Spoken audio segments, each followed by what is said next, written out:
All the Saints contracts are done, and we can all concentrate on football now that Chris Olave has signed a 4-year extension that will pay him as a top 10 wide receiver in the NFL. We asked, was this a good contract for the Saints, and what will it mean cap-wise in later years? Also, speaking of wide receivers, you know that guy that a lot of you were high on and expected to be in play for the wide receiver 3 position? You know that guy, Ja'Lynn Polk? Well, he suddenly decided at age 24 that football was no longer for him. How big a loss is it? And a couple of guys immediately have a better chance of making this team. Who are they? Lastly, and not leastly, it's Drew Brees Hall of Fame week. We have to talk about the greatest Saint ever to don the black and gold. Of course we do. It's feeling nice outside. It's the final week without Saints football, and the Dattitude podcast is next. Does it get any better than that? Well, we're certainly about to find out. Ready to hear the straight scoop on local and national sports? It's time for Jim Derry's take on the Saints, LSU, what betting lines to ponder, and more. He's got opinions, he's got insight, and he's got Dattitude. And he'll always tell you the way it is, or at least the way he thinks it is.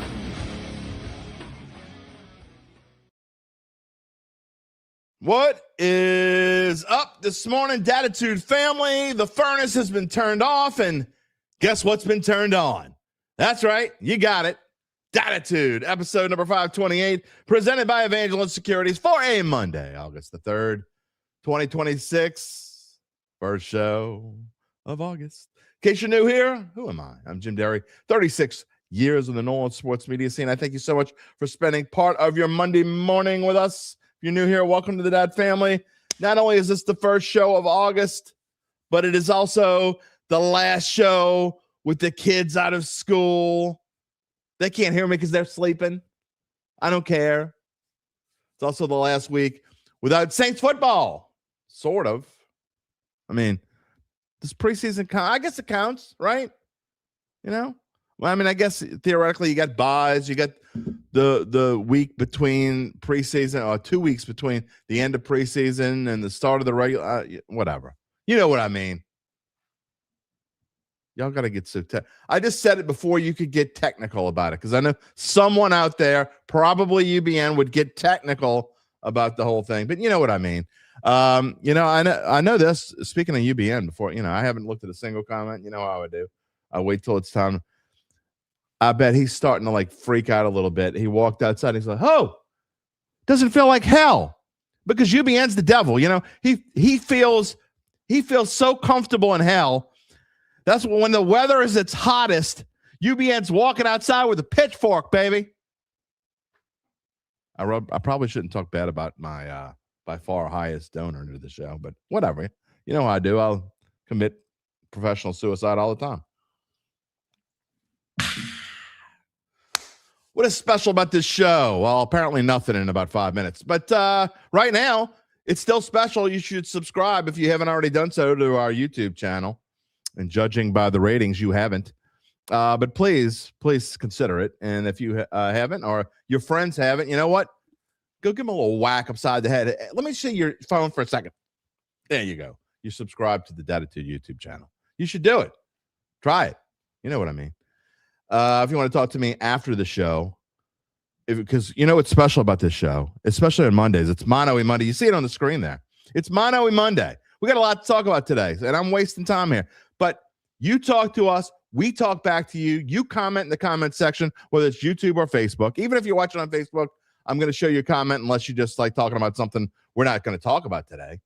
I'm not mentioning any names, but if you're typing about something that we're not talking about, I probably won't show. I don't have to show those anymore. But if you're calling us, if you check in to say hi or whatever, I'll probably show that. Anyway, that's what's different about this show. And if you get me after the fact, if you want to answer the poll question, which a lot of people have been doing, I know that you're still getting used to the 9 a.m. thing. I get it. And a lot of people want to answer the poll question. They've been doing it after the fact, and I appreciate that. You can comment after. I'll read all the comments, or you can find me on X at Jim Derry Jr. Email me, jim@jimderry.com. All right. We're going to get to the poll question in a little bit, but I have one really important question, And there you see our members on the bottom of the screen. We thank them so much for donating. Not only do they donate their time and watch almost every show. Most of these people are here almost every show live. Not all of them. Some have, they got things going on at 9 a.m. They'll watch us later. But we have heard from most of these people, but they also donate their hard-earned money to be members of the by DAT membership. And we've had some interesting conversations in our DAT member Slack channel as of late. I've been trying to get in there a little bit more, but I want someone to ask this question.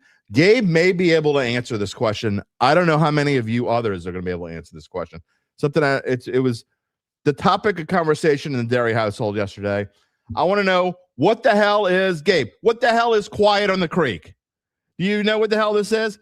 Maybe it's probably even younger than Gabe. All right. Somebody look it up. Google it. All the cool kids apparently are saying that. That's why I brought it up. We ruined 6-7. So I'm hoping we can ruin Quiet on the Creek, because it's even dumber than 6-7. Gabe says 0.0 clue. That's right. And he also says there's a lot of birthdays in August. I'm just saying. 2 people right now, 1 host, 1 producer, birthdays in August. Just saying. Well, in our family, I got a ton of birthdays, and the family has a ton of birthdays all over August, including one that's in the house right now that's about to begin driving, and that's going to scare the ever-loving hell out of me. But anyway, if everyone, go look it up real quick. If you don't know what it is, and I'm guessing by the age group of this show for the most part, even some of the younger people don't know, what the hell is Quiet on the Creek? Whatever it is, stop saying it. It's stupid. So I'm going to say it, so I'll ruin it like I ruined 6-7. You think we got that kind of power? I don't know. What is on today's show? We're going to talk about Chris Olave, his contract, which happened not too long after the show ended on Friday, I believe. But we never got a chance to talk about it, so we're going to talk about it today. I'm going to go through some of his numbers, get your thoughts on that. But today's poll question, and I don't want to get to the poll question just yet, but the poll question's about Ja'Lynn Polk, and that one actually surprised me. I mean, who retires at 24? Not a lot of people. Did he have a medical condition? Was he just tired of playing football? I don't know. We're going to get to that and ask you your thoughts in a minute. Also, got to talk about Drew Brees. It's Drew Brees week, right? Try to find a show that talks about those 3 guys in the same hour and a half. You can't do it. Chris Olave, Ja'Lynn Polk, and Drew Brees all on the same show. Coming up today. Very quickly, the MLB trade deadline today. Of course, Tariq Skubal is going to the devil. No one's surprised about that, right? I mean, the Cubs made a big splash. They got Kevin Gossman, former LSU. Dun, dun, dun, dun. Kevin Gossman going to the Chicago Cubs this weekend. Apparently, some other trades have been made this morning, Gabe said. And if any of you care about baseball, then just Google baseball trades. None of them seem super exciting. Anyway, what else before we get to football? Great weekend. Shameless plug segment of the show. I had a feature this weekend on Sunday in the Times-Picayune, the Metro section. What we call the anchor, right in the middle there. Did a nice feature on my friends over at Mandeville Seafood, who actually, you may hear more about Mandeville Seafood later on. Spoiler alert. Mandeville Seafood, they are, for those of you in the New Orleans metro area, but especially those of you who live in the North Shore, anywhere in the North Shore, they are moving from their location on Highway 59 across the street to a much bigger. The biggest problem that anyone ever had, Mandeville Seafood, the food is outstanding, in my opinion, and I'm not just saying this. I am a little biased, but I'm not just saying this. Best seafood in the North Shore. Not dissing on anyone else. I'm a seafood guy, so I will definitely eat. I eat other places as well, but the biggest problem that people have had with them is that it's so hard to park in there, and now they're moving across the street 3 times the parking. The place is beautiful. Got a chance to look at it this weekend, but check out my feature on NOLA.com if you haven't already. You can go to my Facebook page. I put a link on there. You can look at it. But I'm going to be doing a lot more stories on North Shore restaurants. Man, people love the restaurant stories. I'm telling you, those stories get almost as many views as the crime stories, and it definitely gets more than politics. Unfortunately, I am going to have to talk about politics. I have to write about politics. This week is qualifying week in St. Tammany Parish. So, and as it is, I believe, across the state of Louisiana, we have, I was told this yesterday that we're going to have more people qualifying for elections than any other St. Tammany election in history. That is my one little talk about politics this morning. I'm not giving any side. Y'all know I don't. I give a lot of opinions, but not when it comes to politics. Because A, I don't give enough of a crap. And B, I certainly ain't talking about it on this show. So we're not getting into that. But that's what I'll be writing about Wednesday, Thursday, and Friday. Qualifying Wednesday, Thursday, and Friday. It's going to be a lot of fun. All right, and that's being completely facetious. All right, let's get into it.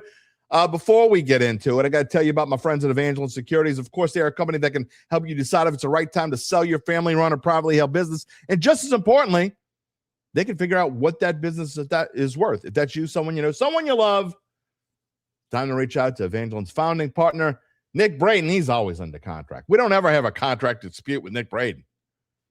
He will start by scheduling a complimentary valuation from his office, either on Poydras Street or in Lafayette. And from there, you'd be well informed to begin to make the decision on if you decide to proceed. What happens after that? Well, you have to wait till later in the show after we all say what we got to say and before Gabe comes on. In the meantime, you can check them out at www.evangelinesecurities.com. You can also hear from our friend Joe DiStefano. Louisiana, we're leveling up, and people are taking notice. Our team has grown its sales by 67% since this time last year, but don't worry, we're still searching for ambitious people who want more out of life than the 9-to-5 routine. With Level Up Louisiana, we offer real support, real training, real opportunity, no corporate fluff, no empty promises. If you're hungry for growth, tired of ceilings, or simply ready for a change that actually moves your life forward, this might be your moment. This sounds like you? Scan the QR code on the screen or email us at louisiana.division@ushacareers.com. That's louisiana.division@ushacareers.com. You can also call or text Joe DiStefano at 504-234-2132. With offices in Mandeville and Baton Rouge, you build your future with Level Up Louisiana. Let's get on with the show. All right, time for the poll question. I'm going to lead with Chris Olave this one. However, I want to show the poll question first, get a little bit of chatter going on about that. Then we'll come back. So Ja'Lynn Polk is our poll question today. In case you live under a rock, you did not see it. I'm tongue-tied. I'm so verklempt about Ja'Lynn Polk leaving. Gabe was right. He said he was going to be a non-factor. Not only is a non-factor, he's not even here. I mean, that's even less than being a non-factor. All you people out there said, and I'm not chastising anyone. I was kind of like, I mean, I was somewhere between y'all and Gabe. I mean, I thought he would make the team probably. But I didn't necessarily think he would be that big of a deal. So anyway, today's poll question is Ja'Lynn Polk. Again, we're going to spend probably more time on Chris Olave than the other two topics of the Saints. But however, poll question I just thought would be right. I want to get everyone's grasp on this. Ja'Lynn Polk leaving is best for which wide receiver? I want you to type in the number 1 if your answer is Bryce Lance, the 4th-round pick out of North Dakota State, right? Or South Dakota State. I get the Dakotas, maybe. Whatever. One of the Dakotas. The one that wears green and yellow. Whatever the hell one that is. I forget. Doesn't matter. Is it better for that rookie? Is it better for type in the number 2 if your answer is Trey Palmer? Type in the number 3 if your answer is Mason Tipton. And type in the number 4 if your answer is Brock Rechsteiner. I hope he makes the team. I just want to be able to say, you saw I caught that winning touchdown pass? It was Brock Rechsteiner. Maybe not. Gabe's taking my vote today. Gabe asked if he could take my vote today, and I said, absolutely. Well, that's not what I said, but whatever. Absolutely, you can have my vote. Sure, whatever. It's more like sure, whatever, I think is what I said. Anyway, Gabe is voting number 2. Gabe is voting Trey Palmer. I'm going to give you my vote without it counting. Okay? I don't think Trey Palmer is making this team. Everything I see, and it's early still, okay? It's still early. Okay, and I see that Trey Palmer is actually winning. So I don't want to affect anyone. Please don't change. No, first of all, no wagering, please. Second of all, don't change your vote because of my opinion. It's not going to change. I'm still going to show your comment or whatever. Don't change your vote because I don't believe that. But if I had to vote in this thing here, I would rank them in this order. I would say it helps more than anyone. If Mason Tipton was going to have any chance to make this team, the fact that there's one less receiver now part of Mason Tipton's appeal, allure, whatever you want to call it, is the fact that he is also a special teams guy, and is probably going to be taken over by Baron Brown. But Baron Brown may be put on the practice squad. We're going to see how it goes. But I think if Mason Tipton had any chance to make this team, I thought before Ja'Lynn Polk was gone, I thought his chances of making the team were somewhere in the neighborhood of 5% or less. I actually give him now probably maybe 25% chance to make this team. I mean, if you go in order, I think Bryce Lance is going to make the team. So I don't. That's why I wouldn't vote for Bryce Lance. I think he's going to make the team anyway. So when we come down to those final spots, is Brock Rechsteiner going to have a chance to make this team? I don't know. I think Brock Rechsteiner is probably a major candidate for practice squad. When you talk about guys, of the 4 guys in this list, I think Rechsteiner is maybe not even on this list. He's going to be the top 5 probably, period, to make the practice squad. So I don't think it affects Rechsteiner at all. But I put him on here because maybe it does. Maybe he surprises people. Again, don't change your vote or not vote for Rechsteiner because I'm saying something different. Just giving you my opinion. I just call it whatever. I have seen no hype whatsoever on Trey Palmer. I'd like to see him make the team. He's a local kid. I would love to see him make the team, get another chance. But is he going to get another chance? I don't know. How serious were his injuries? The Saints just don't seem all that excited about him. Now, again, it's only, the 4th day of camp? So, I mean, we can't really judge. I haven't seen anyone talk about Trey Palmer. That doesn't mean anything. Let's go through the next week or two and see what happens, and then maybe we'll change our minds. But anyway, so that is the poll question today. We're going to come back to Ja'Lynn Polk in a minute. No, put it back up real quick, okay?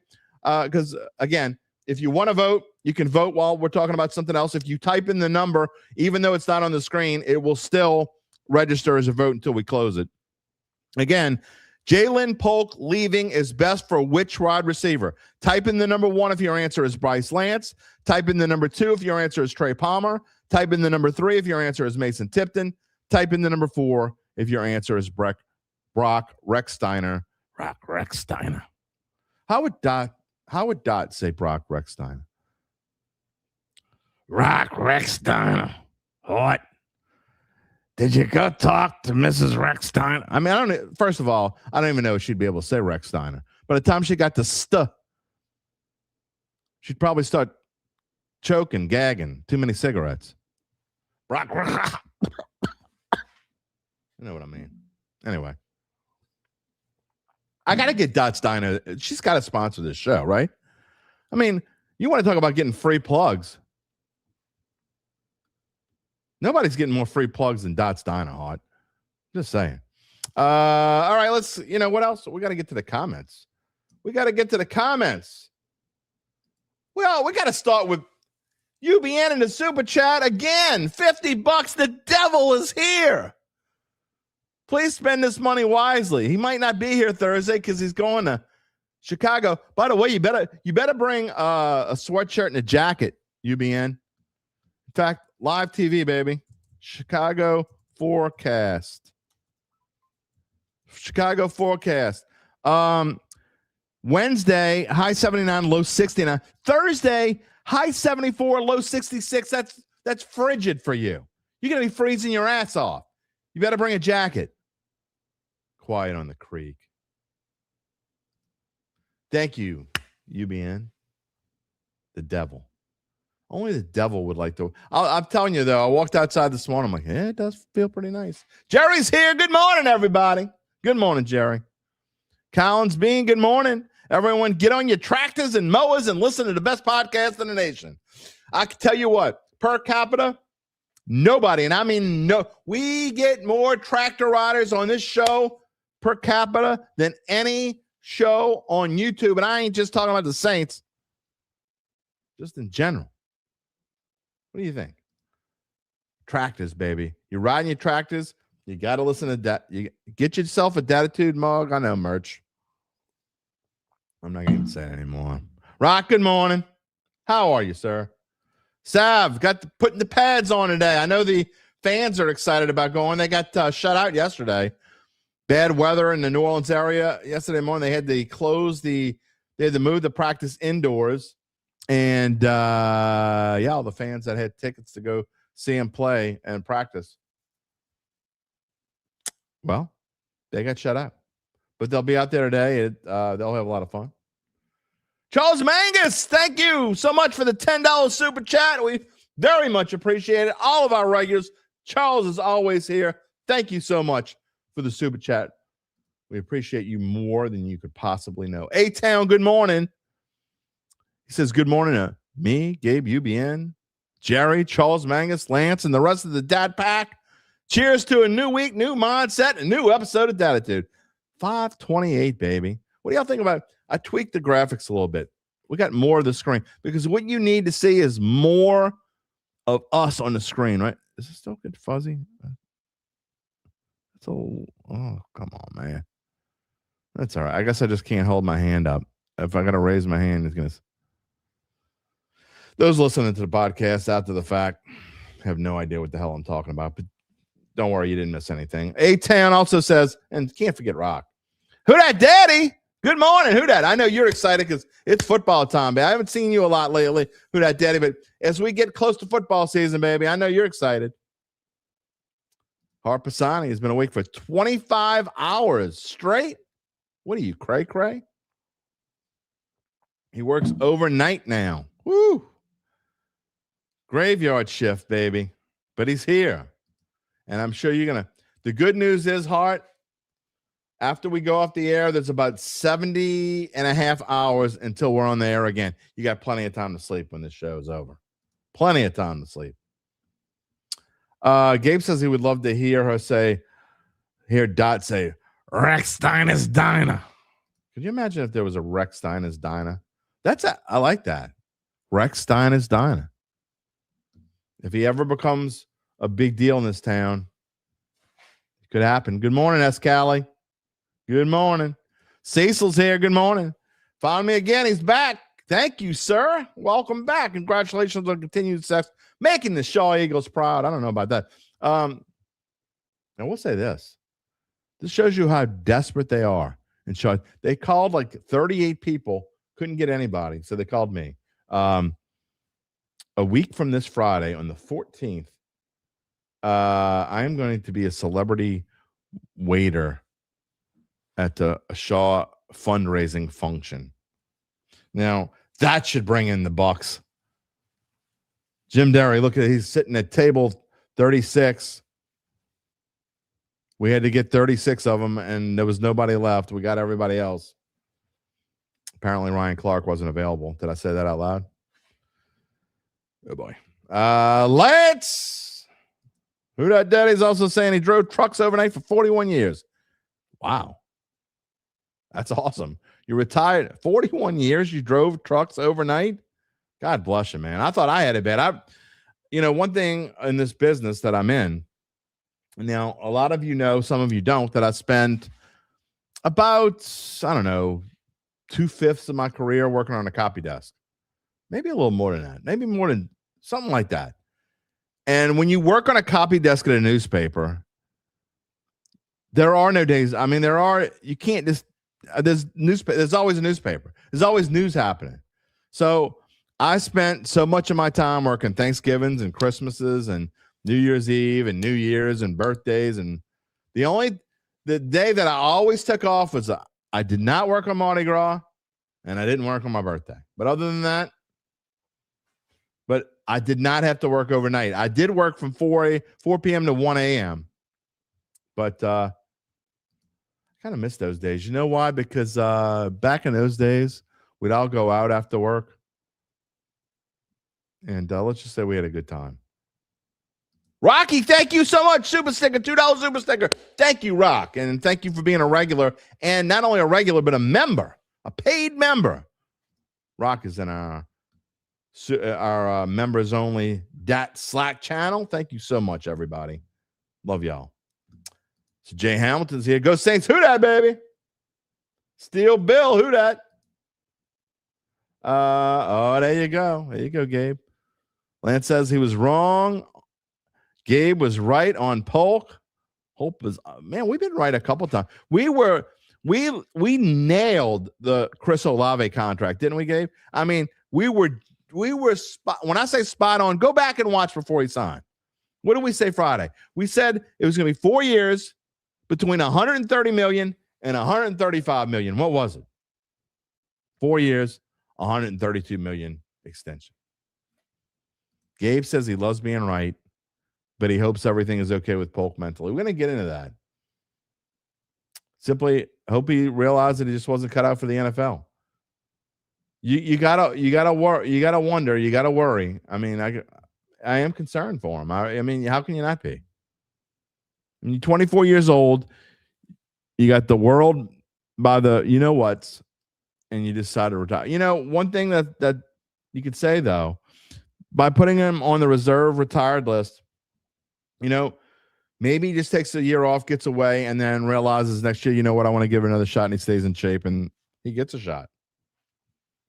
We're gonna get to that in a minute because it's not for sure that he's over. You know, certainly got a shot. Who dat daddy? Yes, indeed, it's Hall of Fame week. Good morning, Kyle Sherman. Let's go, Drew Brees, Hall of Fame week. Good morning, Charles. We said hello to you, but we'll say to you again. What is UBN saying here? Well, today's Dattitude is Polk going to the Saints ring. You gotta love smart assness. I told you he's the devil.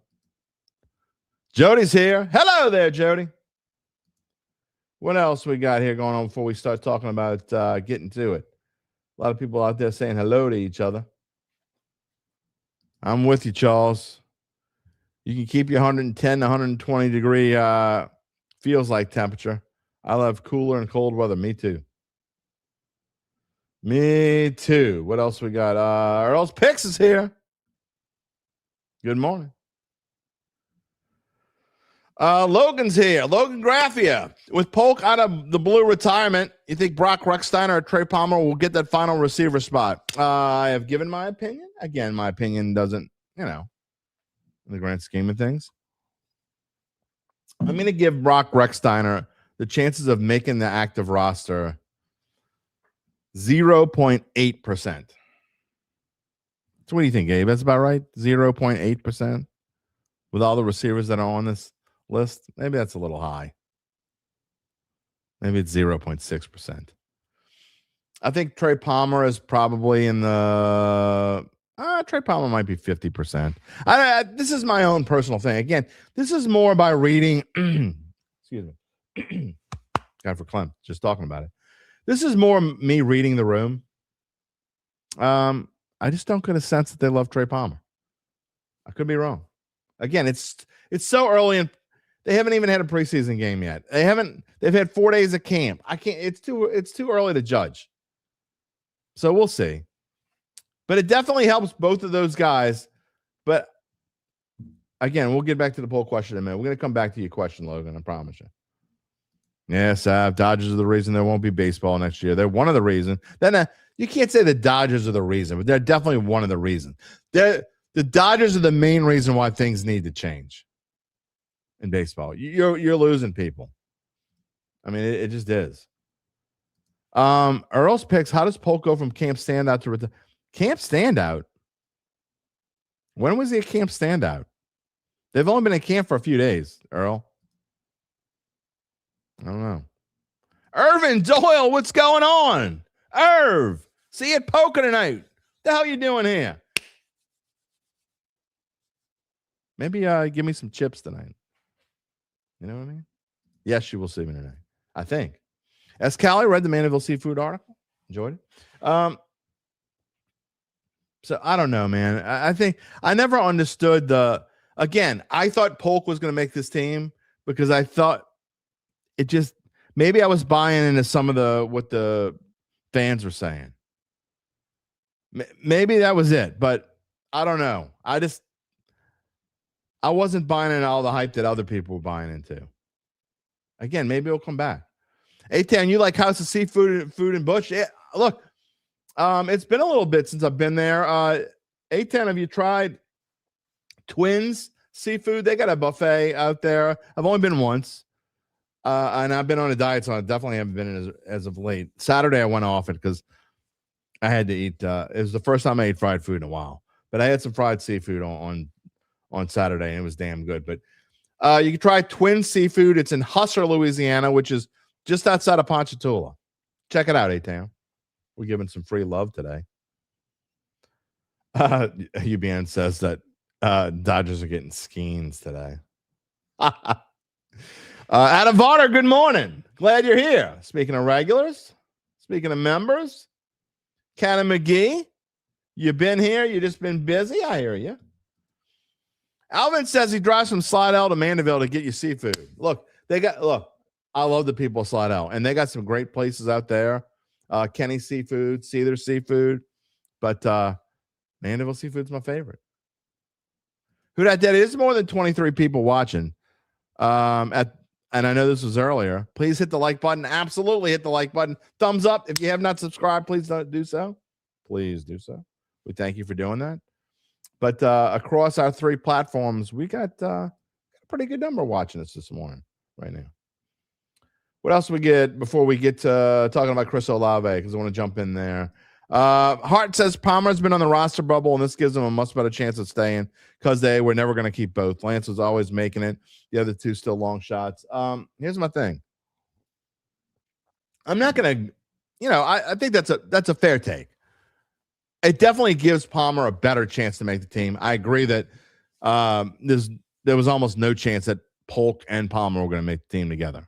However, I don't necessarily agree that Lance is definitely making it. I think he probably makes it, but I think if they think that they could expose him to the practice squad now, a lot of people always say on their team, there's no way he makes it through a practice squad.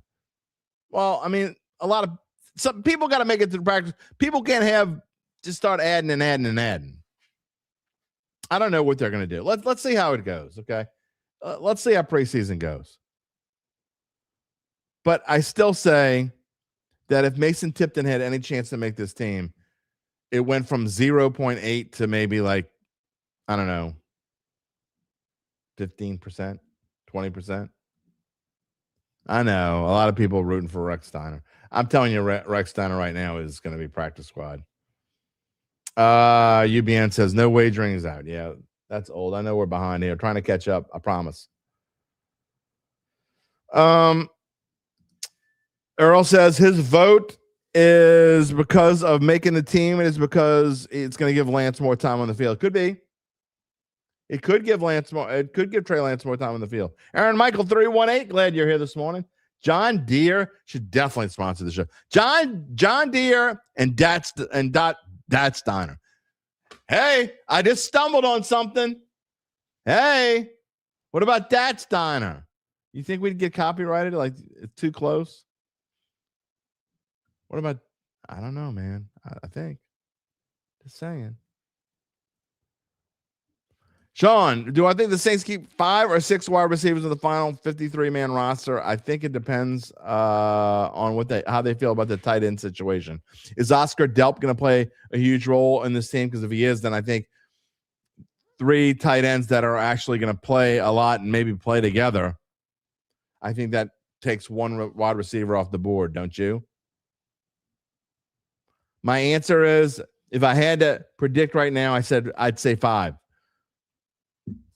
That's my guess. Completely a guess. Yeah, I know. Ahmed. Shaw's being fast and loose with the word celebrity. There's no doubt. I mean, I'm telling you right now, they probably went through I don't know. They've got 36 tables, and they got through 30. They struggled to get through 35 and 36. They called people. Nobody was available. Jesus Christ. Who we got left? All right, just maybe Derry will do it. Yeah. Just saying. Sean's right. Bub Means disappeared. Haven't heard one thing about him, and you're probably not going to hear anything about him except the fact that he gets cut. I mean, I almost put Bub Means in the list. I'm like, I'd rather put Rex Steiner. At least Rex Steiner's worthy of talking about. Bub Means to me is not. Paul Laporte is looking forward to Sean Payton presenting Drew Brees at the Hall of Fame. Yep. I'm going to get to that. I might lose people when I get to that. Brian Cavett, who dat? Hope everybody had a great weekend. Polk lost his joy and likely knew he was going to get cut, so he said bye-bye. You don't quit on July 31st or August 1st or whatever it is because you think you're going to get cut. You just don't. Nobody does. You quit on August the 1st or August the 2nd or whatever the hell he quit because he didn't want to play anymore. Or there's something going on in his life that none of us know about, and it's none of our business.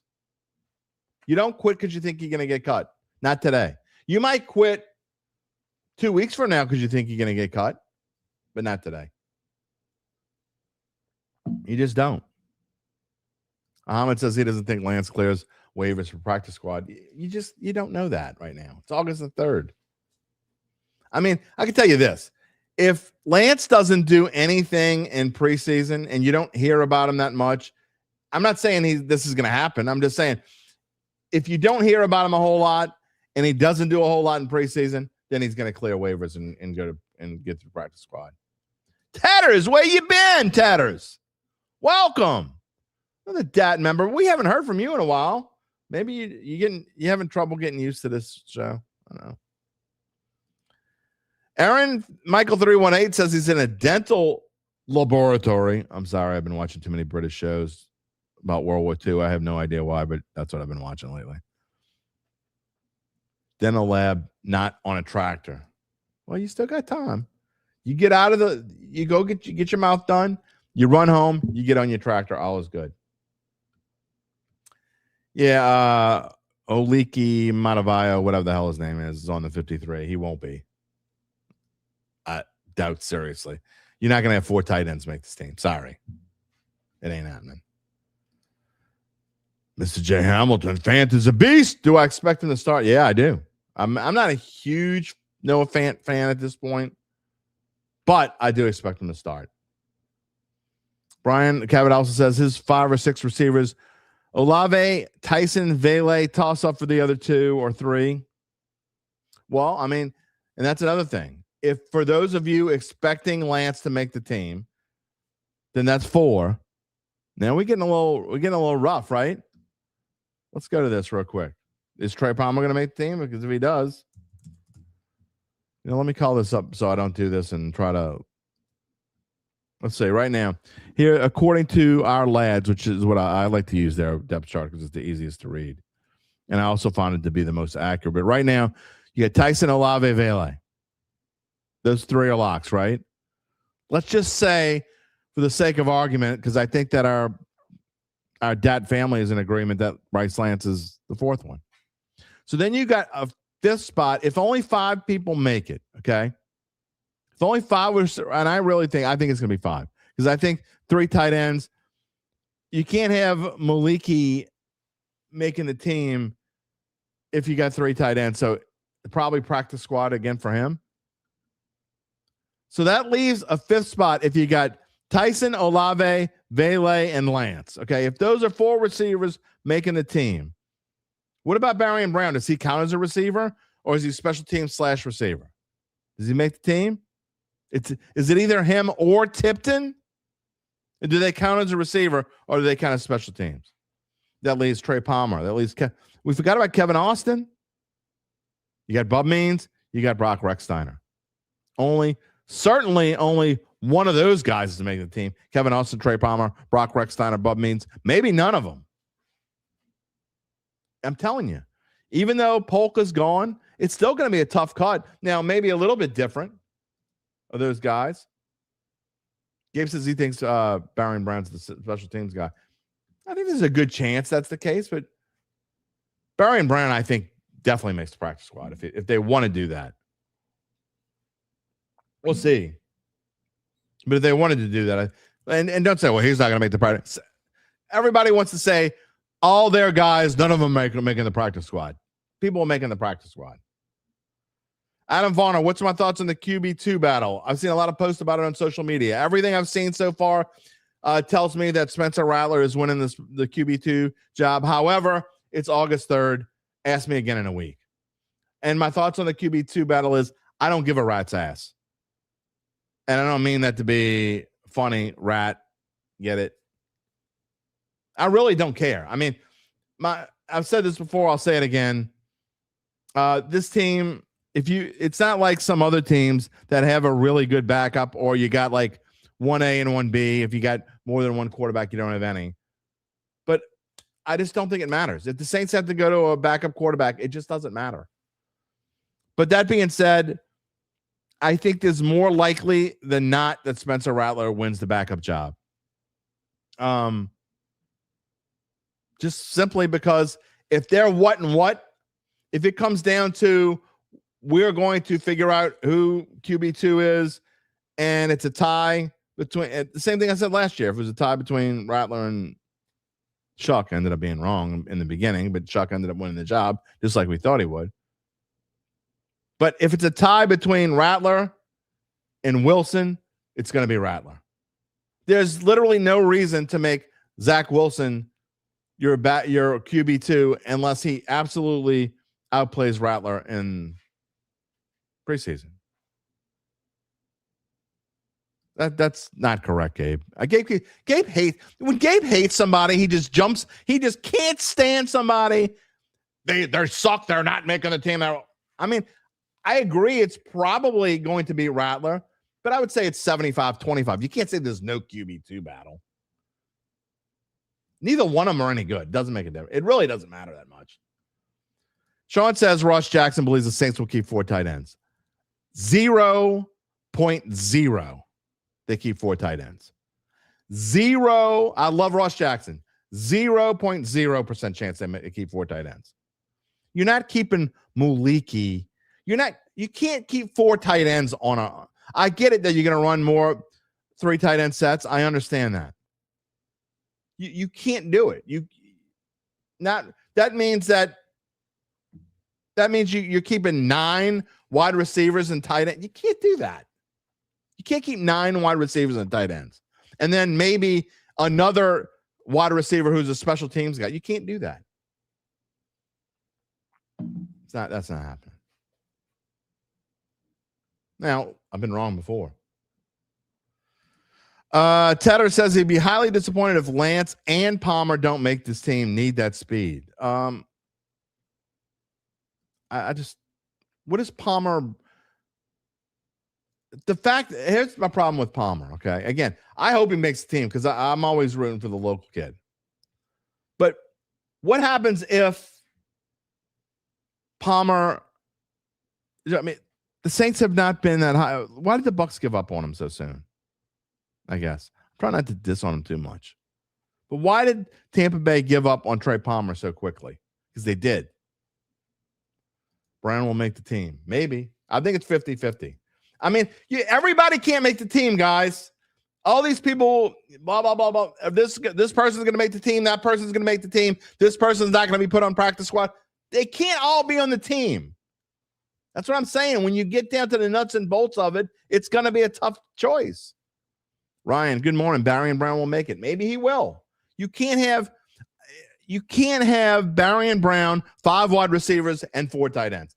That cannot happen. You can't have 10 of your 53-man roster being wide receiver / special teams returner / tight ends. It can't happen. Gabe says the Bucs gave up on Palmer so he could wake up feeling pissed off more often. Great news for the Saints. Maybe. Ahmed says that Brown has to have some electric plays on returns to make the initial 53. I agree. I think he has to really stand out. Do I feel like Barry and Brown would be taken from the practice squad?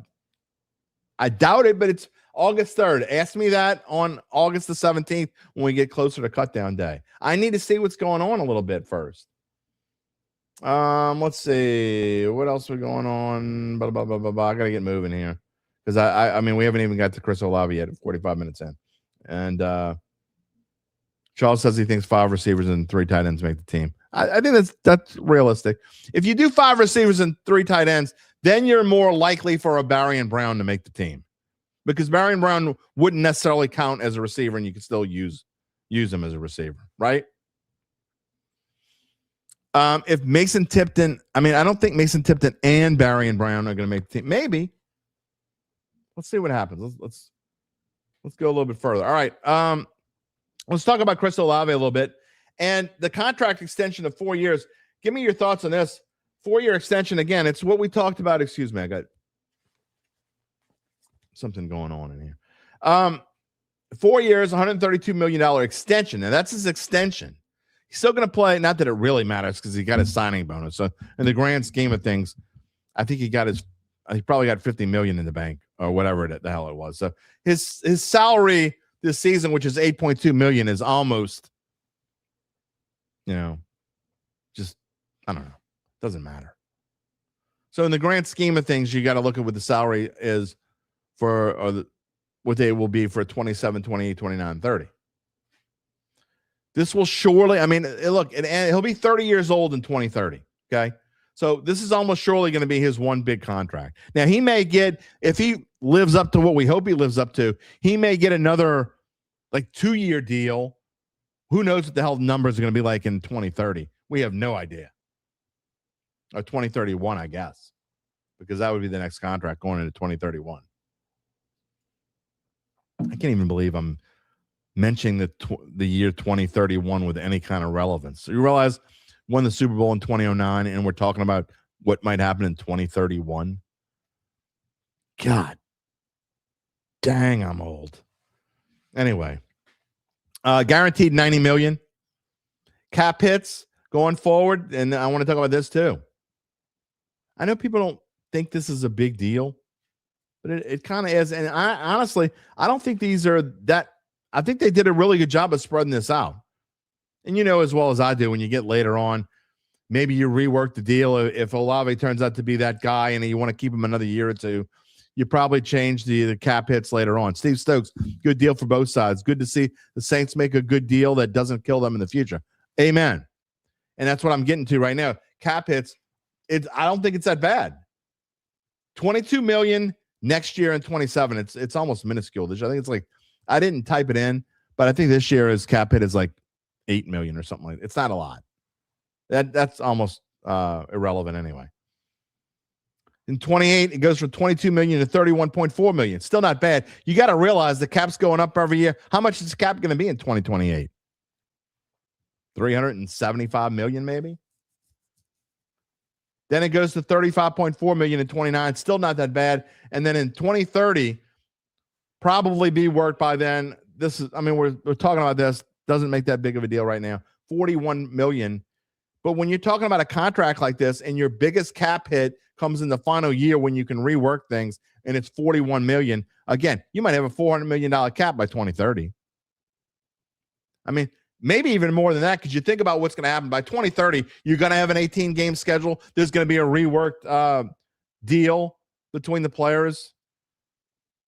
The cap's probably going to go up significantly because you're going to play an extra game. All these things you want to get done before you get to that 18-game schedule. I think it's a good deal. I really do. I mean, I said this before when we pretty much knew what it was going to be. It's not hard to figure out. It doesn't. I'm not even. We talk about how we got it right. It doesn't take a genius to figure out what it was going to be. It was going to slot into a certain spot. That's why we said with Zach on Thursday, it wasn't that big of a deal because you knew where it was going to slot in. It was going to slot in right around. It wasn't going to be as big as Jackson Smith and Jigba. It wasn't going to be as big as Jamar Chase. But it was going to be somewhere around what players of his quality or maybe even a little bit above his quality were making. And now you talk about wide receivers who make more than Olave. This is according to Spot Track, okay? If you go to another site, the over to the cap or whatever, there's a little bit different. They've got him 8th. Now, this number, $33 million a year, that's the max, okay? So he's going to make somewhere between $31 million a year and $33 million a year, depending on if he hits his incentives. This is not an incentive-laden contract. There are incentives in it, but it's not an incentive-laden contract. Guaranteed $90 million, but I mean, he'd have to just fall apart to not be able to get to $31 million. So anyway, this is on his $31 million a year contract. When I tell you these numbers in just a minute, I want to look at a couple of these. It says it's contract fair on all sides. Yeah, for sure. Let's see what else we got here. Before $90 million guaranteed is awesome, says Charles.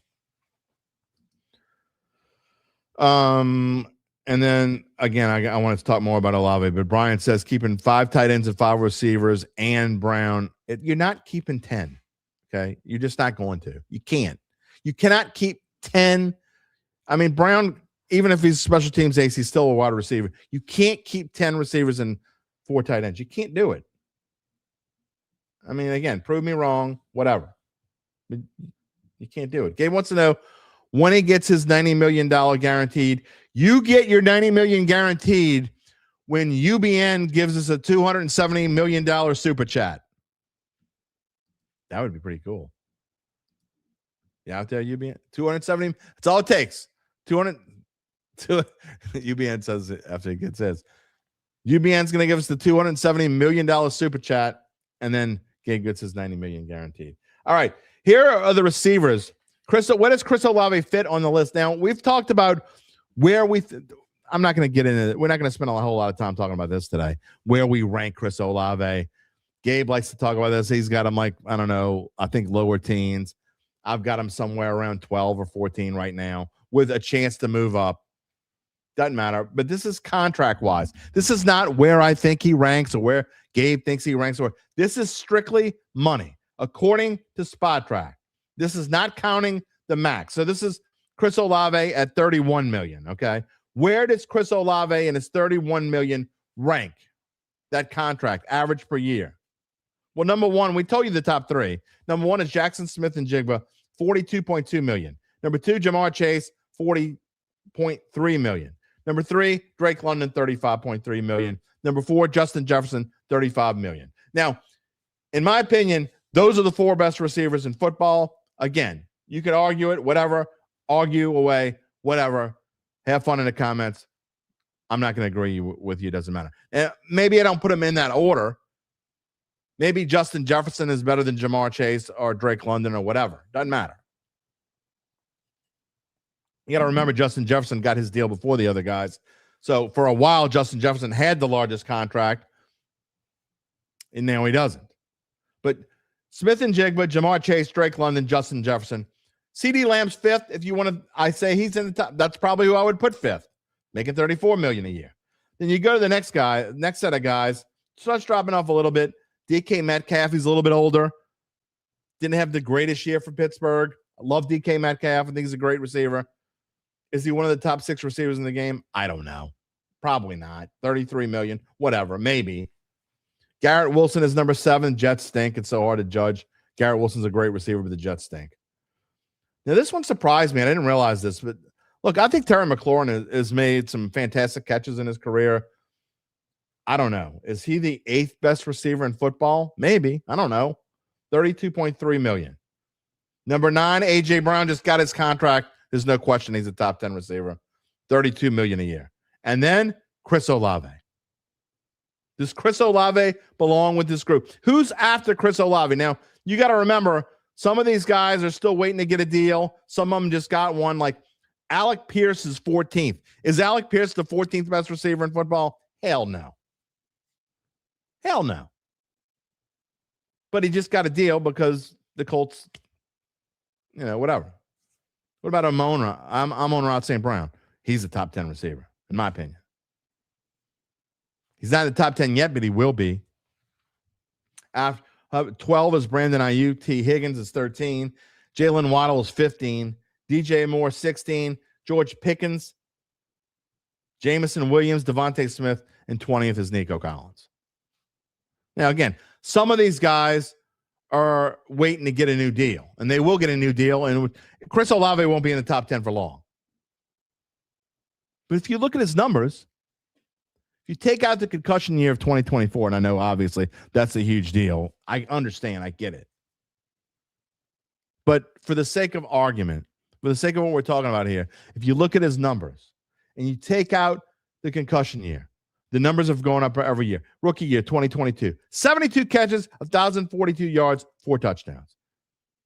2023, 87 catches, 1,123 yards, 5 touchdowns. The messed up 2024 year, we're not going to revisit 2024 year. You know who got hurt and then he was gone. A certain coach got fired who should have been fired before the season started. 2024, giant cluster F. Didn't have a quarterback. No offense. And Chris Olave got another concussion, and he was out. He only played in 8 games. Then last year, again, still a quarterback mess, right? Best year and arguably top 5 year in the history of this franchise receiving wise. 100 catches, 1,163 yards, 9 touchdowns. I mean, that's up there. He was 1 touchdown away from becoming the first Saint in the history of this franchise ever to have 100 or more catches, 1,000 or more yards receiving, and 10 or more touchdowns. 1 touchdown away. What will the numbers be this year? What do you think the number is going to be? Leave it in the comments. What do you think the numbers are going to be this year? Are they going to go higher, or is he going to get eaten into a little bit by a better receiving core? Interesting question. I think they're going to be similar. I don't necessarily think they're going to go up. Might not have 100 catches. Maybe. I mean, do you expect him to play 17 games? He's never played in 17 games in his career. He played 16 last year. Played in 16 in his second year. Is he going to play 17 games? I don't know the answer to that. So we'll see. But, obviously a huge part of this team. Ahmed says, Olave being a potential top 10 wide receiver makes his contract a bargain for the Saints. I don't know if bargain is the right word. However, I will say that I'm not going to disagree with bargain. But I will say that it's right on line. It's right on par. And look, I know it's funny because you haven't heard a lot of the hate for Olave kind of disintegrated as the year went on last year. And you haven't heard a lot about it. Now, if you go into the bowels of social media, the people who hate Jeff Duncan and think that Alvin Kamara is going to have 1,500 yards this year. Did I say that out loud? Don't get me started on that crap. The unrealistic people who, and then they forget they say stuff. You want to talk about my ADHD going all over the place. I'm just going to bring this up. I was watching a local report this morning about fans going to training camp. And there were so many people. There were multiple people in this report saying, just think if Shuck was our quarterback the whole year last year. Now, you know damn well that half of the people who were saying, just think if Shuck was our quarterback all year last year, we're pulling for Spencer Rattler to win the thing. I'm just saying. Because there were more Rattlers than Shucks on this show last year. I got receipts. You can go back and watch it. Just saying. Why are you laughing at Drake London? Drake London is unquestionably a top 5 receiver. There is 0.0 doubt Drake London's a top 5 receiver. You can shake your head till Christmas. There's 0 question that he's a top 5 receiver. 0.0. The problem is Drake London doesn't have a quarterback. Or hasn't had a quarterback. And Drake London has, let's look up Drake London's numbers without a quarterback. Still a beast. Drake London live TV, boys and girls. Oh yeah, he's terrible. I don't know how y'all. He's terrible. He only played in 12 games last year. Still had, because his quarterback got him killed, by the way. 112 targets, 68 for 919, 7 touchdowns in 12 games. Year before that, 100 catches, 1,270 yards, and 9 touchdowns. That's more than Olave. And 158 targets. Top 5 receiver. He's got everything you could possibly want. I would No offense, but I would take Drake London over Chris Olave every day in Christmas. Not saying that I mean, Chris Olave is not a top 5 receiver. So, I mean, you're comparing apples to elephant nuts still. I'm just hating. He's a Falcon. He stinks. Jamie Doyle, welcome to the show. Trey Palmer is going to make this team. He's got speed. He's never played. He's going to show out this year. He might. I've been wrong before. So, Palmer, look, he's got it. We're about to get back to the bowl question in just a minute. Let's see here. What I want to show. Mr. John saying 1,100 yards, 12 touchdowns. Ooh, that'd be a hell of a year. Ryan said Olave career year incoming. Could be.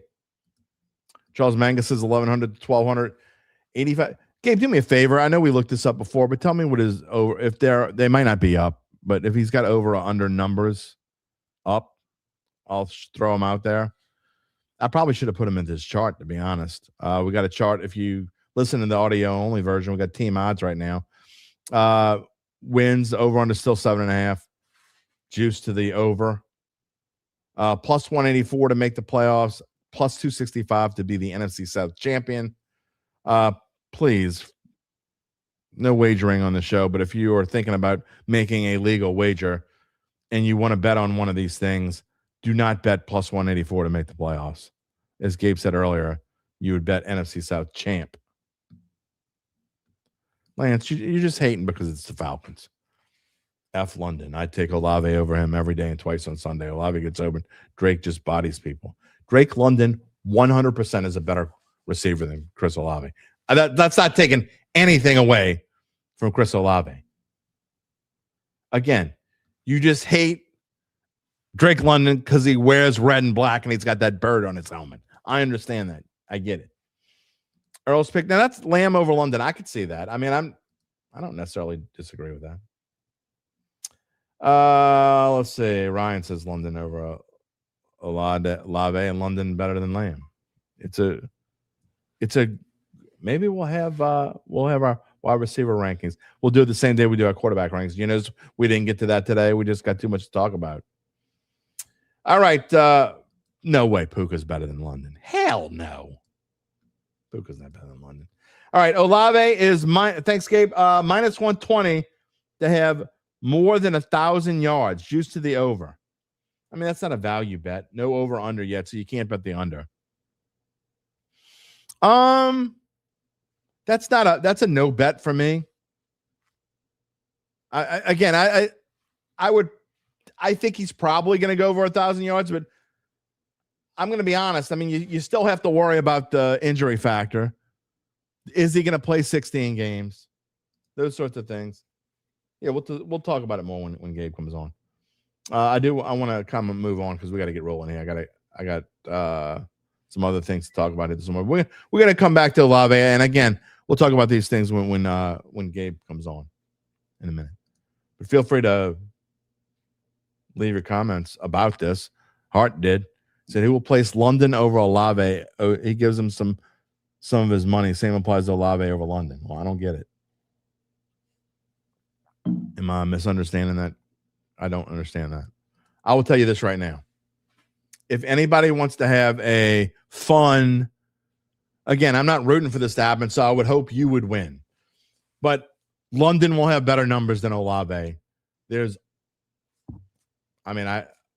Again, if you want to do it per game average, they got to play in a certain amount of games or whatever and put qualifiers on it, then fine.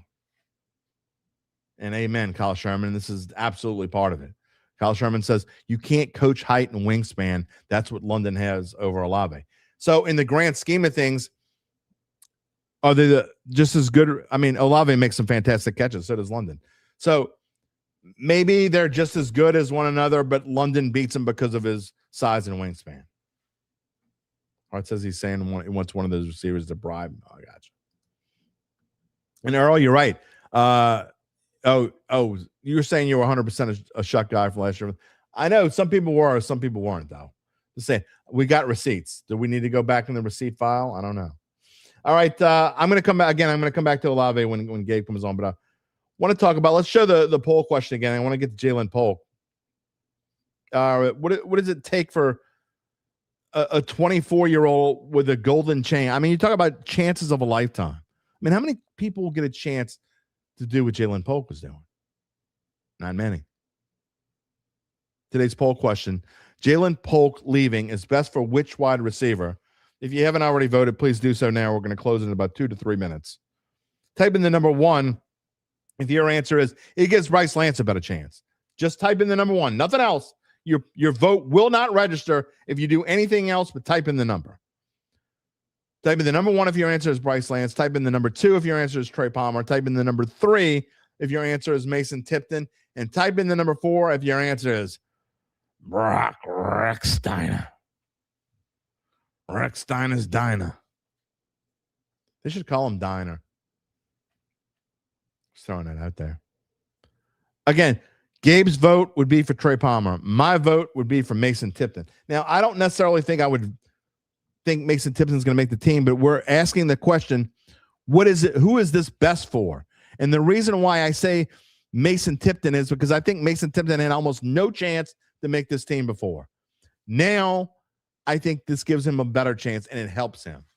Bryce Lance, I wouldn't vote for because Bryce Lance is either going to make this team or not. I don't think it had anything to do with Ja'Lynn Polk. Many of you think he was going to make the team anyway, so then why would you vote for Bryce Lance if you thought he was going to make the team anyway? That means you're misunderstanding the question. And Trey Palmer, I can understand why you would vote for that. So I guess my answer would either be Tipton or Palmer. I think Rex Steiner has almost no chance to make the team. I think he's going to solely be a practice squad guy. And don't even kind of say he's never going to make it to the practice squad. Y'all think nobody's going to make it to the practice squad. But we'll see. So anyway, leave that up for a minute. But Ja'Lynn Polk, I don't necessarily want to get into the reasons why he did it. It doesn't matter why he did it. At least not. It matters why in his life. But as far as what we're talking about here on the show, I mean, it really doesn't for the purposes of this show. That's it. I wish nothing but the best for this kid. And again, we talked about this. Maybe there's a chance. Maybe he's got things going on in his life. He needs to take care of them. He takes care of them, and he comes back and he gets another shot next year. Possibility. The Saints put him on the reserve retired list. He can come back. You hope that he does. You hope that whatever it is, we hope it's nothing bad. We don't know what it is that he's able to come back. But this is why we always talk about the Saints making, and the Saints have been better about this, making low-risk, high-reward trades. And that's what this was. Now, it didn't pan out. But you think about a Devon Vele. Remember this? You want to talk about receipts? Go back and look at the comments for trading for Devon Vele and everybody talking about how Sean Payton fleeced the Saints again.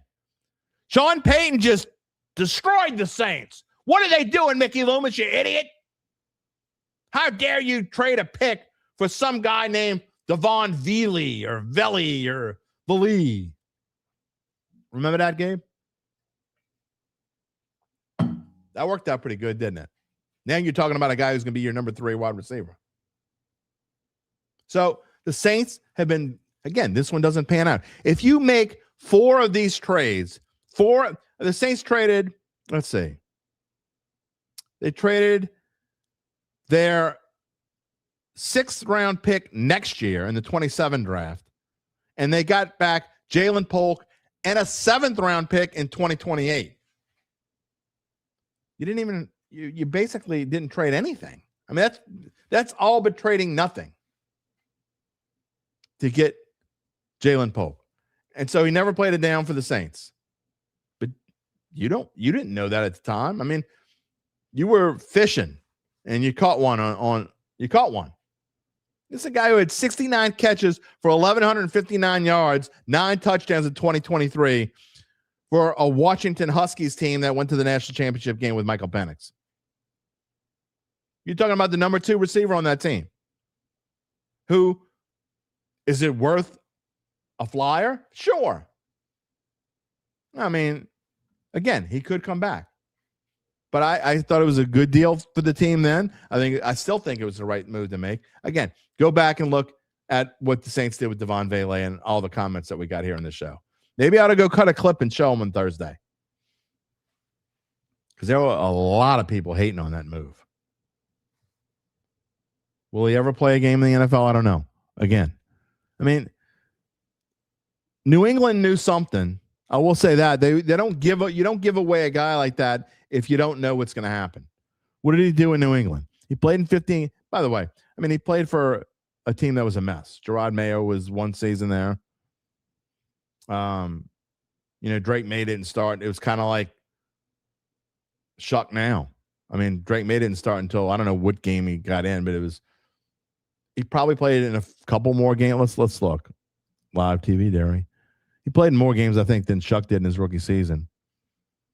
But it wasn't a whole lot more. He played in 13 games. He started 12 of them.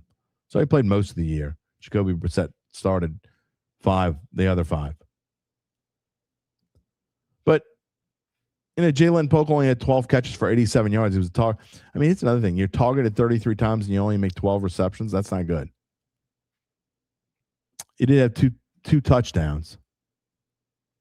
So the Patriots saw something that they didn't love, and they sent him to the Saints. Poll question. We're about to close it. Last chance to vote here. Oh, gosh. We got a lot of comments as I've been yapping here. Type in the number 1. Ja'Lynn Polk leaving is best for which wide receiver? Type in the number 1 if your answer is Bryce Lance. Type in the number 2 if your answer is Trey Palmer. Type in the number 3 if your answer is Mason Tipton. Type in the number 4 if your answer is Brock Rechsteiner. Let's close the poll, Gabe.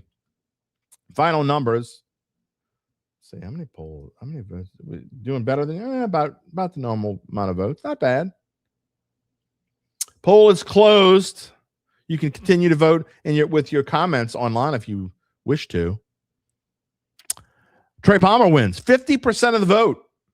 50% of you voted for Trey Palmer. Said Trey Palmer, it's best for him over the other receivers. Maybe it is. I would have voted for Mason Tipton, who was last in this list, by the way. Bryce Lance, 27%. Brock Rechsteiner got 15%. Mason Tipton got only 8%. Hart Pisani said he read that undrafted free agent Michael Heldman has looked good, albeit against third stringers. Hope he keeps it up. Good. Could be a practice squad project. Hey, one thing we always find out, one thing that's for sure is there are always 3, 4, 5 names out of the blue. 3, 4, 5 names out of the blue. You never know. Adam wants to know if I had to put the quarterbacks in order the NFC South against their passing yards for this year. Why don't you ask me that again in a few weeks when we get to? I'm not ready to do that yet. It's a little early for that.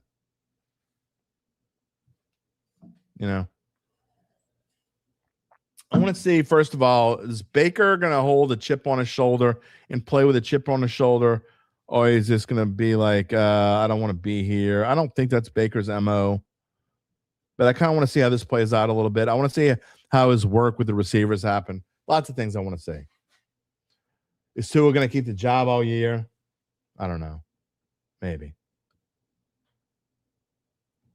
Lots of London versus Olave talk.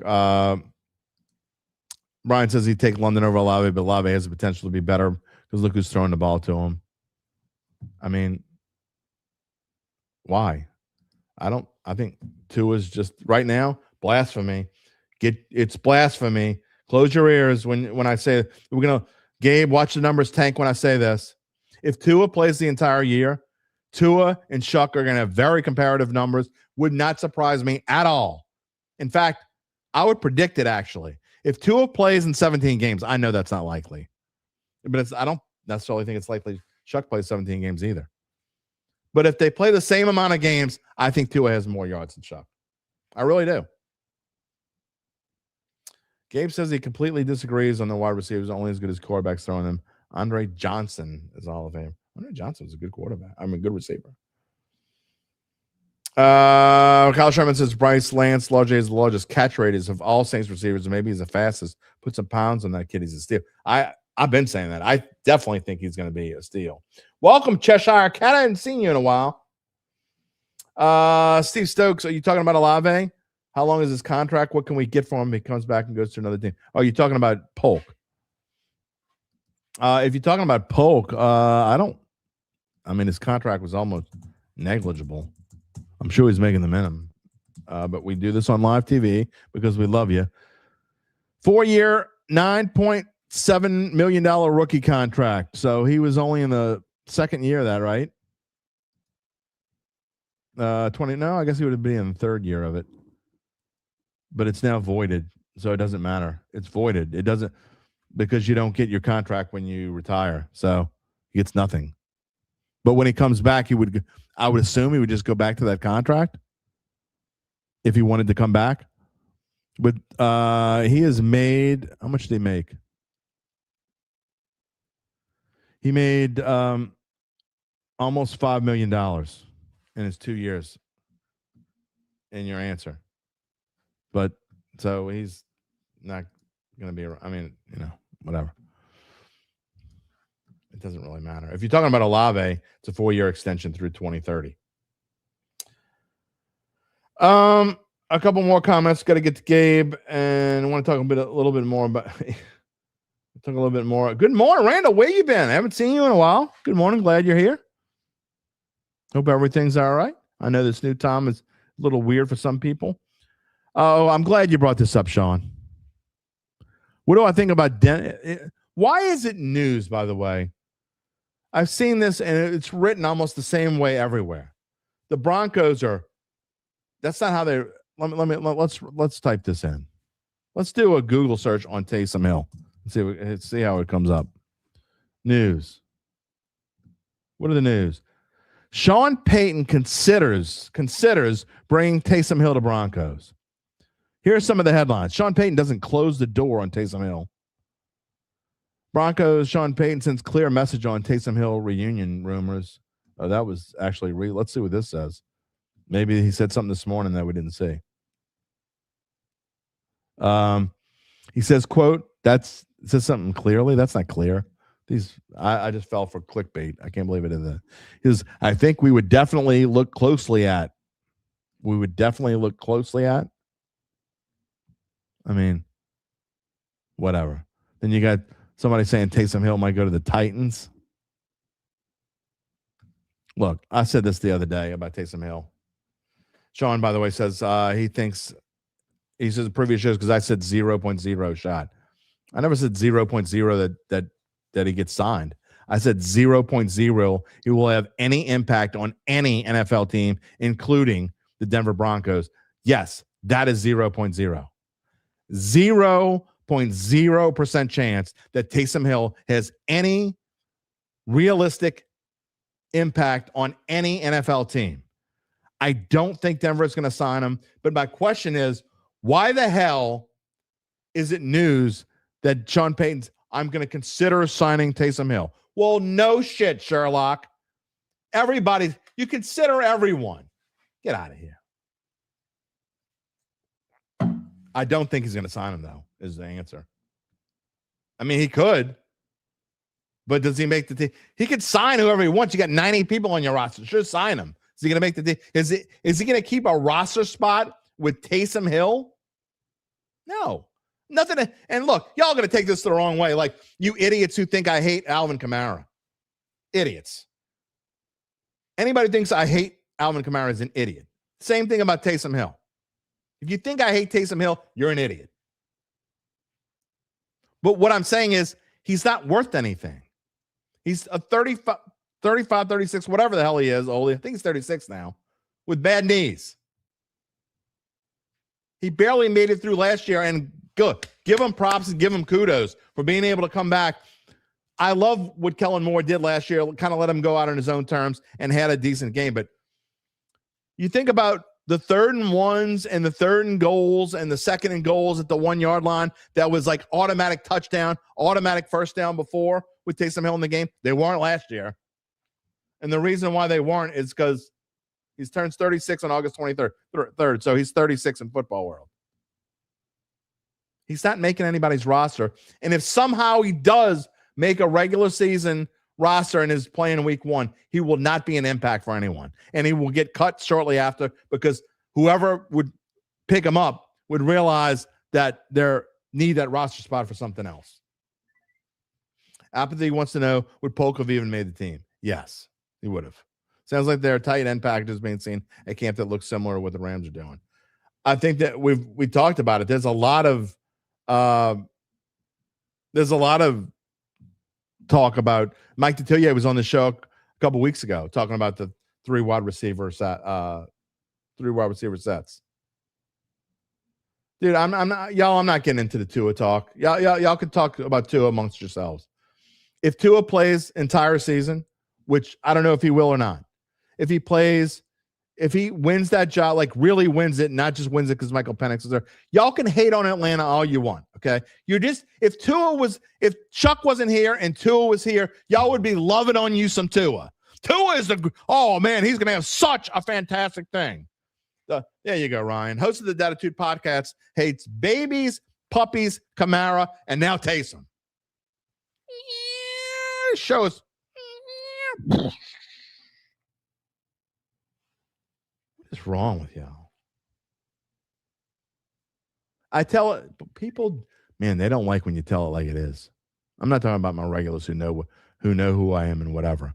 They go on social media. When you tell it like it is, oh, baby, they can't stand you. I also hate hugs from my daughter, nonetheless. I'm an evil person. I'm a rotten hell. Oh, man. I get fired up. I get fired up. I mean, just telling y'all are, I'm not getting into the whole Tua crap. I'm just not doing it. Y'all can talk amongst yourselves. Tua is a good quarterback. Whether y'all want him to, again, if he were a Saint and Chuck wasn't here and he was starting for the Saints, y'all would love you some Tua. At least for a little while. Right? All right. Who knows what the hell we're going to get into. We didn't get a chance to talk about Drew Brees, but that's why we got another show to do it. Thursday, he is inducted on Saturday. So we got time to talk about it. We will with Zach Ewing. Also on Thursday, by the way, we're going to have our first set of previews. So don't go anywhere, by the way. We still got time left in the show. We got at least 10 minutes left. Going to talk about Gabe wants to go back to Olave, I think. Going to bring him on in just a minute. But AFC and NFC East previews and predictions. The bad news is Tua is no longer with Miami Dolphins, so we will not be talking about what Tua is going to do for the Miami Dolphins on Thursday. But AFC, NFC East previews coming. We'll give you the way we're going to do it, I think we're going to give you our predictions of division order, and whatever their over under win total is, we're going to make a prediction on whether they'll be over or under.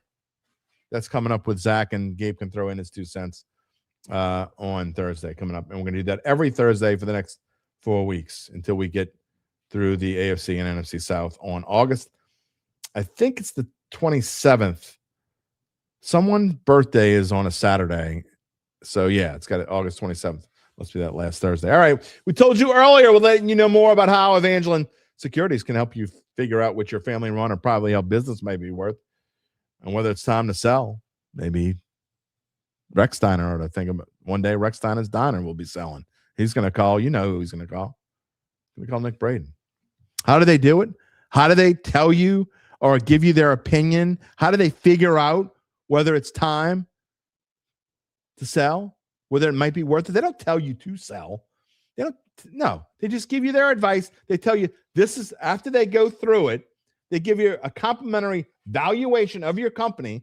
Nick Braden and the folks at Evangeline, they're going to go through an extensive auction process with established private equity funds, say that 10 times fast, from around the whole wide world. They'll maximize the return for the founder and his or her family. Evangeline Securities, top producer on their platform. Very few companies like them in this area. And 10th time I think I'm using this today, 0.0 with their dedication to success. They're fully licensed. They're ready to serve you. So get in touch with Nick Braden about what's really important. And it's not about who's going to have more yards to or Tyler Shuck. It's not whether Drake London or Chris Olave is better. It's not whether Brock Stein is going to make the team or not. No, you know what's really important? The rest of your life. You find them at www.evangelinesecurities.com. Hart, you are there's no question. Are you listening to this, Nick? Braden, that is? Nick Braden is greater than Olave, London, Tua, and everybody else. No question. I love when we throw stats up about what happened last year because the rest of his career had nothing to do with anything. We don't talk about the rest of his career. We just throw out last year. Everybody loves Jameis Winston. He threw 30 interceptions in a year. But you love you some Jameis right now. He also threw for 5,000 yards in that 30 interception season. Y'all can hate on whoever you want. Y'all won't even remember you. You won't bring the receipts, but I will. You won't even remember you said this 4 months from now. You know? They forget everything. They forget everything, Gabe. That's why we have you here to mark all this down so we can find our receipts easy. I want to find all these receipts and throw them out at the end of the year. That would be fun. Anyway, what's up this By morning? the way, I will say, just to preface the wide receiver talk and to put a bow on the Ja'Lynn Polk talk, I don't think Ja'Lynn Polk is a good wide receiver. However, I do agree with you. I think it was worth taking a flyer on him. Kick the I tires. do agree that was worth it. Yeah, absolutely. You know, Hart could be right. He says Jameis is the NFL equivalent of Taco Bell. Well, I don't know about these days. But anyway, you know what I mean. He says he knows it's bad for him, but it's fun and he wants it anyway. You know? A-Town wants to know, come on, show it. There it is. Where can you get a Dattitude tumbler? There's only one of these right now, my friend. I think the best course of action would be just getting a regular black tumbler and But I tell you what. slapping a Dattitude sticker on it. Yeah, I still got them. They've been sitting here. I have not sent them to my members yet. My wife made them for me to send to the members, and I still haven't done it. I promise it's not because I'm lazy. I promise because I'm a little overwhelmed, little verklempt right now. If the Dattitude members don't want to feel bad, I have also not gotten one, so you're not alone. The show stands on stats and receipts. You're damn straight we do. I tell you when I'm wrong, and I tell you when I'm right. So speaking of stats, I'm wrong a lot. I think stats perfect segue into the Chris Olave talk. Stat it up. I think everyone saying that Olave is gonna have a career year and have a better year than Drake London, I think they are sniffing paint or glue or both. Ooh. And that's no indictment on Chris Olave. I think that those people are forgetting. You trying to get people to stop watching this show? No, I just think you need to take a step back and remember Kellen Moore wants to run the ball a lot. And not only that, the Saints used their first round pick on a second wide receiver who is looking really promising.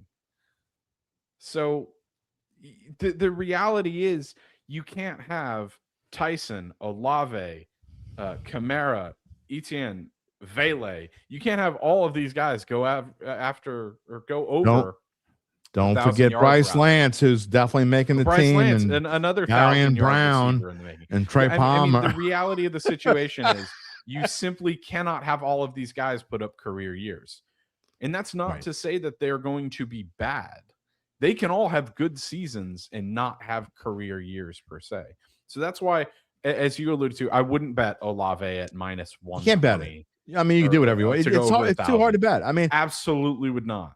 I think he look. It's not an indictment on anything. If Olave's numbers go down a little bit, but he plays 16 or 17 games and he's been super effective, that doesn't mean that he's not worth the contract if his numbers take a dip a little bit. It means there is more talent around him, and the fact that maybe Olave is getting double teamed, maybe Vele's got one-on-one, maybe Jordan Tyson's getting one-on-one. So I mean, or maybe they're just running the ball. a lot. Maybe they're playing 3 Successfully. tight end sets, and it's opening up all kinds of things. So look, I don't think we can factor in how much Etienne's gonna matter for this team. And again, I'm not taking anything away. Let's don't get into I hate Ola Kamara shit again. But I think that's going to open up. That's going to eat into Olave's numbers a little bit. I think you're right. I think that I think he's going to throw. He has more tight end. He's Noah Fant, and he's got Oscar Delp. True. So he's got Didn't even mention. 2 more tight ends. Foster Moreau was a non-factor because he was hurt all year last year. Taysom Hill was hurt. So I mean, he really didn't have. He only had 1 tight end to throw to. He's got 3 now. So all these factors are going to cut in to how much. I want to offer up what I think is really a better bet value wise. Jordan Tyson is plus 225 to go over 1,000 yards. Yeah. Now I'm not saying that's going to happen, but you're talking about a receiver who can take the top off. And plus what is he? Get you those explosive plays. Plus 225. Yeah. Okay. That's much better value. Much better value than Olave at minus 120, I think. Here's we can go back to this Drake London argument. Don't think instability at quarterback for the Falcons will be dropped. Sean, have you paid attention? The Falcons have instability at quarter. This is probably, and I'm not exaggerating, I think this is probably the most stable they've been at quarterback since probably his rookie season. I mean, if you go back to when he had 1,000 and whatever yards, how many yards did it? 1,200 and something. He had 1,200 and something yards. He had Kirk Cousins and Michael Penix both were starting games. So instability, I think you can hate on Tua all you want. I think Tua is actually going to bring stability to the Falcons. It's one of the reasons why I like them to win the division.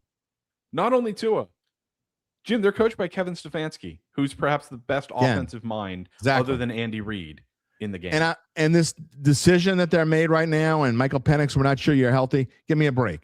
If they really thought Michael Penix was going to be the best quarterback for this job, he would suddenly be healthy. I promise you.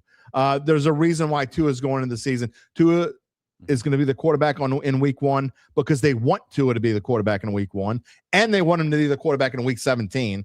And if he doesn't get another concussion, like a lot of people we could say if they don't get another concussion, I think that Tua is going to be the quarterback throughout the season.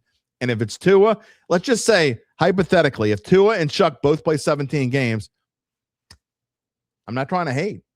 I mean, don't take this the wrong way. Don't get pissed off at me. Don't go on social media and say, whatever. I think Tua has more yards than Tyler Shuck. I just do. Did you see my comment earlier?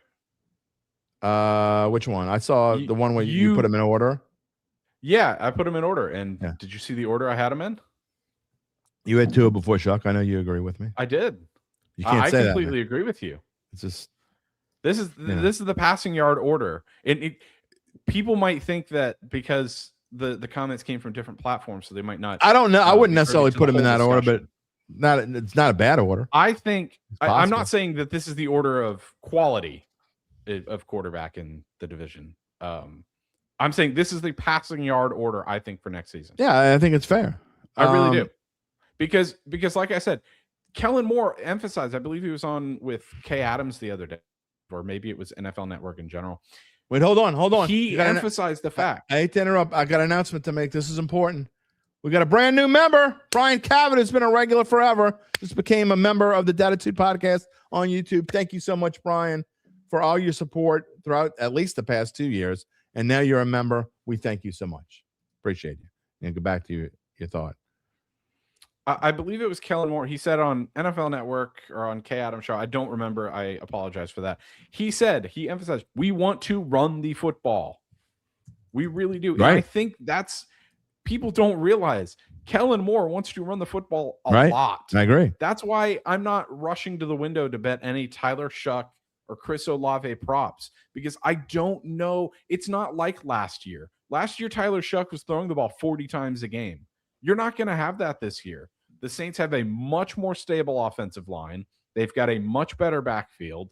They're going to run the football. Lance, you're just wrong. You think Stefanski is good, but he hadn't done it while he had 2 damaged quarterbacks. He went to the playoffs, went 11-6 with Joe Flacco as his quarterback.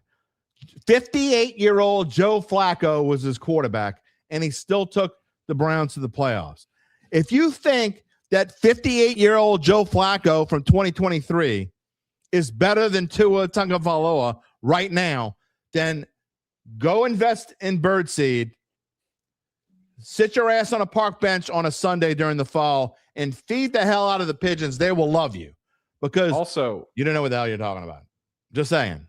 And by the way, the Browns didn't even have nearly the offensive weapons that the Falcons have right now. They had obviously a better defense, but they didn't have nearly arguably the best running back in football, a top 10 receiver in football. You've got a solid tight end. Just saying.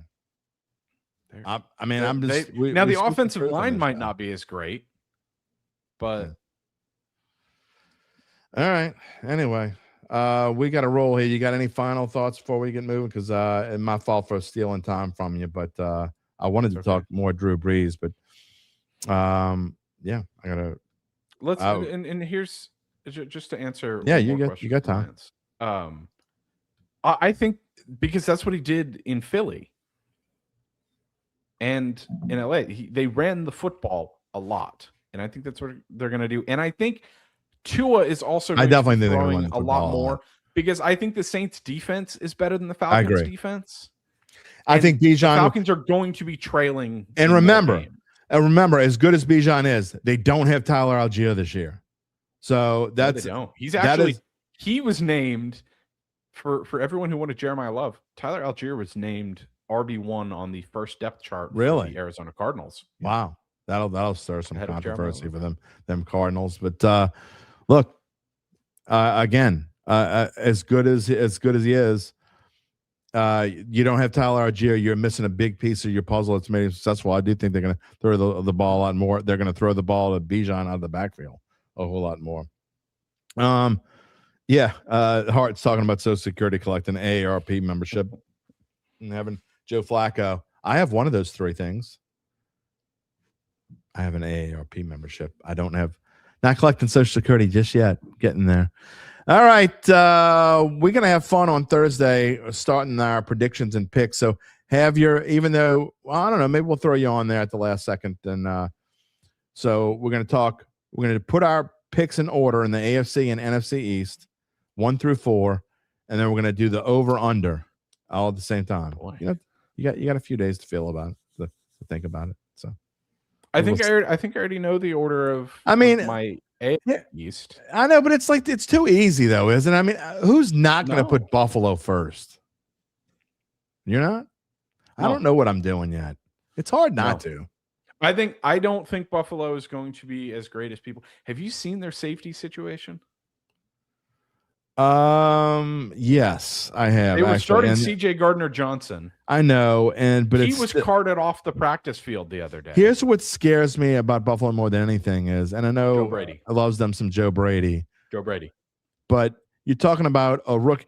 Look, you see what it's tough for any rookie head coach. When you talk about a rookie head coach not even 40 yet, that is an issue. So we'll get into all that on Thursday. We're gonna have a lot of fun with it. We'll see you Thursday.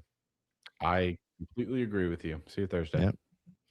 So that will be interesting. And by the way, Brian, you were a member since day one. Your credit card got stolen, and you've got to change it. Whatever the reason, we are thankful that you are with us. And again, I called you up because you have been with us before we even had memberships. A lot of you have. Lance been here since before we had Charles, Adam. Go through the list. I mean, I'm not trying to single anybody out. I mean, UBN's been with me since the first day I ever started this show. So, tip of the Dattitude tumbler. I know. Y'all got to be able to get yourself a tumbler. I know. We're doing it. Yeah, we're gonna have to roll though here this morning. I went about 20 minutes longer than I expected to go. I got some breaking news, I think, coming in my real job. So. But I'm glad to see we didn't get any breaking news from camp. We'll see. Thanks for another great pod. Ryan, Alvin, thank you. And thank you for being, I know we've seen a lot of you lately. We appreciate you for being around. Ryan, another guy who's been with us for a while. Josh Allen will be fine. Josh Allen can be fine. It takes more than just Josh Allen. I'm not saying what I got to be honest. I don't know what I'm predicting yet because, I mean, Buffalo seems like the easy pick and obviously the favorite to win the Super Bowl. But how often does the favorite, I'm going to go back. Maybe I'll look at that before we get started on how often does the favorite to win the Super Bowl actually win the Super Bowl? Thank you, Kyle. You've been around with us forever and another member of the Dattitude family. Appreciate you. There's another regular, Mr. J. Hamilton. Always the best show on YouTube. Thank you so much. Please tell your friends if you haven't done so already. Any Saints fans. And look, again, we're only Monday, Thursday right now, but as soon as football season really starts on September the 13th, we'll also have a Sunday show.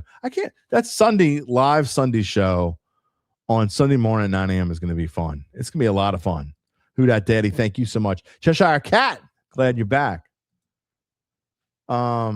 It's just been him the whole time. That's not true. That's not true at all. I mean, his offensive line is probably in worse shape than it's been. Their defense definitely isn't as good.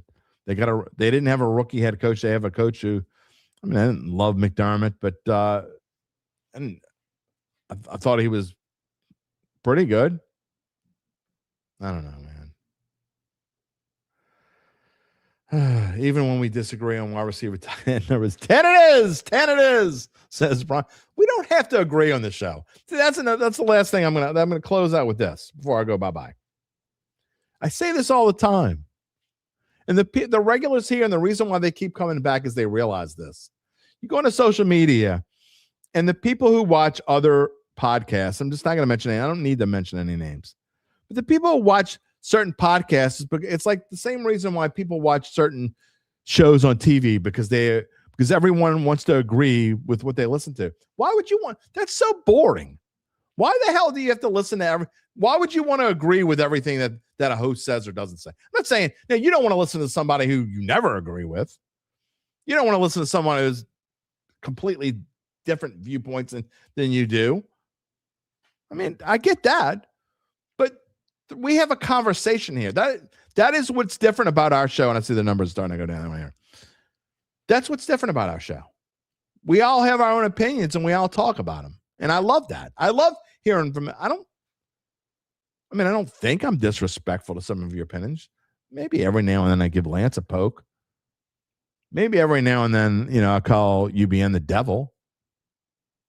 It's because it kind of is. I don't know. I guess it can't be the devil.